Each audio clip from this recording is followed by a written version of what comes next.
पंजाब और खैबर पख्तूनख्वा इंतखाबात में इल्तवा के खिलाफ केस बेंच एक बार फिर टूट गया। जस्टिस जमाल मंदुखेल के केस सुनने से माजरत 4 रुकनी बेंच समाअत के लिए कमरा अदालत पहुंचा तो अटॉर्नी जनरल रोस्टरम पर आ गए।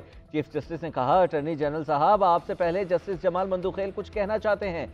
उसके बाद जस्टिस जमाल मंदुखेल ने केस सुनने से माजरत कर ली। कहा, जस्टिस अमीनुद्दीन के फैसले के बाद हुक्मनामे का इंतजार था। मुझे अदालती हुक्मनामा कल घर में मौसूल हुआ। मैं बेंच का मेंबर था। फैसला तहरीर करते वक्त मुझसे मुशावरत नहीं की गई। मैं समझता हूं मैं बेंच में मिसफिट हूं। मैं और मेरे तमाम साथी जजेस आइन के पाबंद हैं। दुआ है इस केस में जो भी बेंच को ऐसा फैसला है जो सबको कबूल हो। अल्लाह हमारे इदारे पर रहम करे। कमरा अदालत नंबर 1 में 3 कुर्सियां लगा दी गई।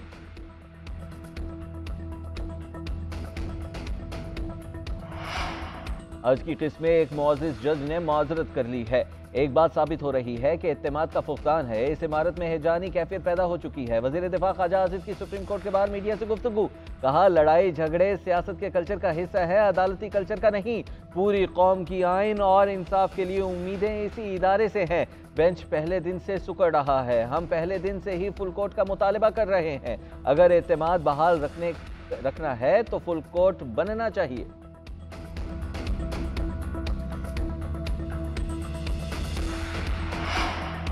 मुल्क में 1997 वाला ड्रामा रचाया जा रहा है। नून लीग ने 97 में भी चीफ जस्टिस को कमजोर करने की साजिश की। आज भी वही खेल खेला जा रहा है।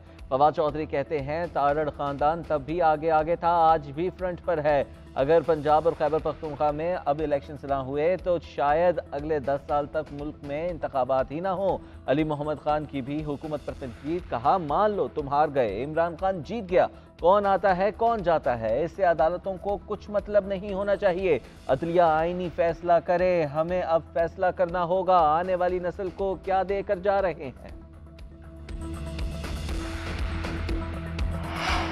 2 जजेस का फैसला कानूनी तौर पर लागू नहीं होगा। 2 जजेस का फैसला 5 रुकनी बेंच के फैसले के बरक्स है।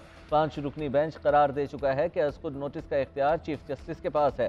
सुप्रीम कोर्ट ने जस्टिस काजी फाइज ईसा केस के फैसले पर सर्कुलर जारी कर दिया। सर्कुलर में कहा गया है कि 15 मार्च के फैसले में बेंच की जानिब से खुद नोटिस लिया गया। 2 रुकनी बेंच के फैसले में जो भी ऑब्जर्वेशंस दी गई वो काबिल अमल नहीं। खुद नोटिस का इख्तियार सिर्फ चीफ जस्टिस ऑफ पाकिस्तान इस्तेमाल कर सकते हैं और खुद नोटिस का इख्तियार आर्टिकल 184(3) के तरीक़ाकार के तहत ही इस्तेमाल हो सकता है।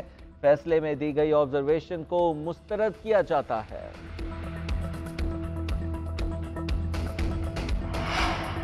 जस्टिस काजी फाइज ईसा का फैसला सर्कुलर के जरिए खत्म कर दिया गया। आज तक नहीं देखा कि सुप्रीम कोर्ट के फैसले को सर्कुलर के जरिए डिसइफेक्ट कर दिया जाए। इस तरह हुआ तो फिर सर्कुलर ही जारी हुआ करेंगे। वज़ीर दाखिला राना सनाउल्लाह कहते हैं, आज जस्टिस जमाल मंदुखेल ने भी समाअत से माजरत कर ली है। उनका लिखा इख्तिलाफी नोट किसी कौमी सानियत से कम नहीं। जायजा लिया जाए, असम्बलियाँ तोड़ने के पीछे कौन है। चीफ जस्टिस जायजा लें, ये फितना कैसे मुल्क में मुतारिफ हुआ। 10 साल से बहरानों का शिकार कर रहा है। जुडिशरी बहरान का जिम्मेदार भी वही है। चीन के साथ हमारे 2 मुख्तलिफ मुआहदे चल रहे हैं। चीन से एक सेफ डिपॉजिट है और दूसरा कमर्शियल बैंकों के साथ मुआहदा है। वज़ीर ख़जाना इसहाक़ डार कहते हैं, हम चीन के साथ कारोबार का एलामिया नहीं जारी करते। चीन से $2 अरब 23 मार्च को रोल ओवर हो गए थे। उसकी दस्तावेज़ात भी मुकम्मल हो चुकी हैं। IMF के साथ भी तकनीकी बातें मुकम्मल हो चुकी हैं।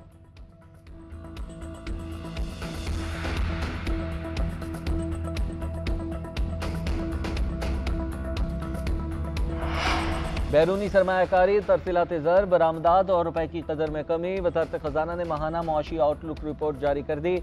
रवा माली साल तरसीलात ज़र 10.9% कम हो गई। बरामदात 9%, दरामदात में 21%, बैरूनी सरमायाकारी में 40% कमी हुई। एक साल में रुपए की कदर 101 रुपये 58 पैसे तक गिर गई। अफरात ज़र की शरह एक साल में 26% से ज़ायद।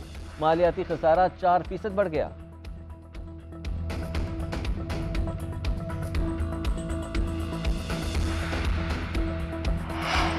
बिजली सार्फिन पर 3 रुपये 23 पैसे इजाफी सरचार्ज आयद। हुकूमत ने मंजूरी दे दी। पावर होल्डिंग कंपनियों के कर्ज पर सूद के पैसे भी सार्फिन देंगे। घरेलू सार्फिन 43 पैसे फी यूनिट देंगे। जनरल सर्विसेज, सनती, बल्क और कमर्शियल सार्फिन 3 रुपये 23 पैसे फी यूनिट देंगे। सरचार्ज के लिए बिजली के बिलों में अगला कॉलम बनाया जाएगा। वजारत तवानाई के मुताबिक पावर प्रोड्यूसर को अदायगी न करने पर जनरेशन कैपेसिटी में कमी हो सकती है।